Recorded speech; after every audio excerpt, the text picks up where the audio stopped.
అందరికీ నమస్కారం. Welcome back to my channel. ఈ వీడియోలో ప్రభుత్వ ఉద్యోగులకు, పెన్షనర్లకు భారీ గుడ్ న్యూస్ అండి. 4% డిఆర్ పెరుగుదల పూర్తి వివరాలైతే వీడియోలో తెలుసుకున్నాము. వీడియోనైతే ఎక్కడ కానీ స్కిప్ చేయకుండా ఎండ్ వరకు చూడండి. అప్పుడు పూర్తి ఇన్ఫర్మేషన్ అర్థమవుతుంది. వీడియోకి ఒక లైక్ చేయండి ఫ్రెండ్స్. వీడియోలోకి అయితే వెళ్ళిపోదాము. కొత్త మన ఛానల్ చూస్తున్నారు, సబ్స్క్రైబ్ చేసుకుని పై చూస్తున్న ఛానల్ అయితే సబ్స్క్రైబ్ చేసుకోండి. దీని ద్వారా మీరు చేసే ప్రతి ఒక్క వీడియో మీకు వచ్చేస్తుంది.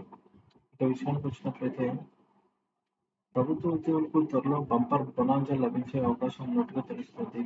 సో టీఎన్ఎస్ అలవెన్స్ అంటే డిఏ అనేది పెంచేందుకు కేంద్ర ప్రభుత్వం రంగం సిద్ధం చేస్తుంది.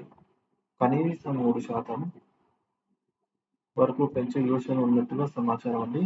సో అది జూలై 2024 నుంచి అయితే డిఏను అమలు చేసేలా ప్రణాళిక సిద్ధం చేస్తుండగా ఈ మొత్తాన్ని సెప్టెంబర్ మాసంలో అయితే ఉద్యోగులకు అందించేందుకు కసరత్తు చేస్తుంది. సో 3% డిఏ అయితే ఖాయమని అంశాన్ని బట్టి అది పెరగవచ్చు అని కూడా కేంద్ర ప్రభుత్వ వర్గాలు చెప్తున్నాయి. 3-4% వరకు డిఏ పెంపు కేంద్ర ప్రభుత్వం సెప్టెంబర్లో ప్రకటించే అవకాశం ఉంది. ఇక 3% పెంపును ధృవీకరించినా కూడా అప్పటి ద్రవ్యోల్బణం బట్టి 4% కూడా పెరగవచ్చు అనేది విశ్వసనీయ వర్గాల తాజా సమాచారం. అయితే ప్రకటన ఎప్పుడు వచ్చినా కూడా జూలై 1వ తేదీ నుంచి అయితే అమలు చేస్తారు. సో డిఏ అనేది 4% పెంచడంతో మొత్తం డిఏ అనేది 50%కి చేరింది. ఇప్పుడు 3% కనీసం 3% పెరిగే అవకాశం అంటున్నారు నిపుణులు అంచనా వేస్తున్నారు. సో 2024 మార్చిలో ప్రభుత్వం డిఎన్ఎస్ అలవెన్స్ పెన్షనర్లకు ఇచ్చి డిఎన్ఎస్ రిలీఫ్ ని కూడా 4% అయితే పెంచింది. సాధారణంగా జనవరి, జూలై నెలల్లో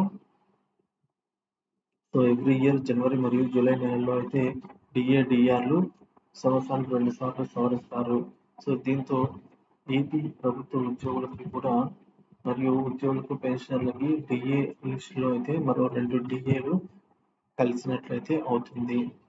సో ఇప్పుడు మళ్ళీ 2024 జనవరి అలాగే జాన్ 24 అలాగే జూలై 24 సంబంధించిన ఈ 2 డిఏలు అయితే ఆంధ్రప్రదేశ్ రాష్ట్రానికి సంబంధించి కలవాలి. అంటే అవి యాడ్ చేయాల్సి అయితే అవసరం ఉంది ఫ్రెండ్స్.